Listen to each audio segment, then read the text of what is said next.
I'm so excited to be able to talk to you. It's Black History Month, but really it's Black History always, especially in collegiate gymnastics these days. I have so been enjoying watching you all, and I just recognize you as young Black women, and I'm so excited to be able to talk with you all. So Nya Dennis's Black Excellence routine went viral. Is this good for the sport? Is it good for the community? And what does it bring? Does it make you feel joyful? Anybody, tell me a little bit about that. I was super excited to see Nya's routine. I think it's also redefining like what the sport looks like, and especially with the negative light that we've been seen in recently, I think it's super positive and uplifting, and people can redefine what's in their brains and like how gymnastics is supposed to look. When I was watching Nya's routine, something that really stood out to me was when she did the Power to People fist. And I think that that was a huge moment, not just showing like how we've grown up and her dance moves and the music, but it also tied into like equality and what we're fighting for. She's doing what she loves, but it's showing that she stands for something and that she means more of what her routine is. It's not just for the viral views and for the people, it's for a bigger thing, a bigger statement. I think it's so beautiful how Black people bring their culture everywhere they go. And that starts with the music. We're picking music we grew up with. But this isn't anything new. It's not a trend unless we do it on purpose, like a little TikTok dance that we've been killing online. We truly do bring our culture into everything we do. We bring soul into everything we do. I love seeing that being accepted and undeniably accepted across all teams. You know, they always say representation matters, but it's not just representation. You're representing in terms of the face, the look, all of that, but you're also out there competing and winning. How are you embracing that moment, and what joy are you finding in seeing that, not just for yourself, but for other Black gymnasts?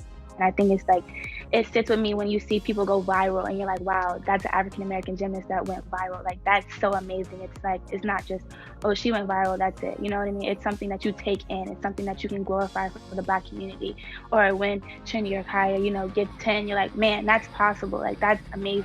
It makes you want to push harder. So it's just taking in all joy, not only for yourself, but like you said, younger people. For them, it's an eye-opener for us seeing girls our age be able to do it, but also the younger people, just imagine what they're saying. It's been really cool to like kind of navigate and like lead the way for other young girls, especially Black gymnasts, because there's not very many of us, but I think that, this door's opening, and I think we're helping younger girls see that they can do it as well. I think it's super important, and not so much for like maybe us who are here now, but like everybody who's going to come after us, and us would have been nice to have somebody like to look up to and see all over social media growing up. So I think we're just like a huge role model for all those little girls, and I think that's super important. When we do autographs, it's sad that we don't get to do that this year, but there's so many kids that come up to us and want to take pictures, and they post it later on social media and tag you, and making sure that you stay engaged, I think, is also the part to understand that we're personable and we're just like you. And I think that kind of furthers the element of you can do this one day. And Margzetta, why don't you talk about this notion of having to almost sail higher? Talk about that extra sort of thing that Black gymnasts have to bring. Well, I've noticed growing up that Black athletes in general do have to be a tier above the rest to be recognized just as much as their peers, especially being a Black woman in a predominantly white sport. We have to do the same thing. And when it comes to technique and jumping the highest or being the most flexible, if we are not the most and then some, we will not be seen as the standard. I think just navigating those little standards, like people don't even realize that part of it. They just see us do the gymnastics, but like the Leos, our bodies, our hair, people telling you to stick your butt under or like squeeze your butt, and you're doing everything you can, you're squeezing it as hard as you can, but it's not going anywhere. Like that's how we're built. that's how I look, that's who I am. And I feel like that's really good for younger Black gymnasts to look up to, just to see us like, you know, putting our hair back, slicking it back, different than, you know, our peers and our teammates, but still looking pretty, doing our job and doing what we love to do, but doing it in our own way and embracing our culture and who we are as people. Lynnzee, talk to me a little bit about finding your moments, whether it happened in an actual moment or whether there was a gradual realization, like, I'm going to make this sport my own and not have to choose between all these things that are running through my head that try to tell me I'm not the standard. Yeah, I feel like for me, it was a very gradual shift and I couldn't really pinpoint a certain time, but I was lucky to have a senior when I was a freshman that just really showed me like I don't have to choose. I can be both a Black woman and a gymnast. And I think this year I'm really trying to embrace who I am. And like I said, I have a new reason to compete these last few years, and it just makes me more excited to get out there and not do it for whoever's watching, but do it for me and my family who just knows how much we've been through. Tell me about that reason that you're competing. Yeah, sorry, I'm gonna do my best, but I think it was almost 2 years ago now, even though it feels like yesterday, I lost my mom unexpectedly. And it was really hard to want to come back, even from now to the end of my career. I'm just super grateful that she did everything she could to make this happen for me, because gymnastics isn't just a sport, it's so much more. It's a reason why I can get an education, because I would not have been able to do that. I come from a low-income family. Like, college was not an option without gymnastics. So there's so many things of like what competing means to me now. But my mom is the sole purpose for all of it. And how about that? And thank you so much for giving us that beautiful story. How about that, Nya,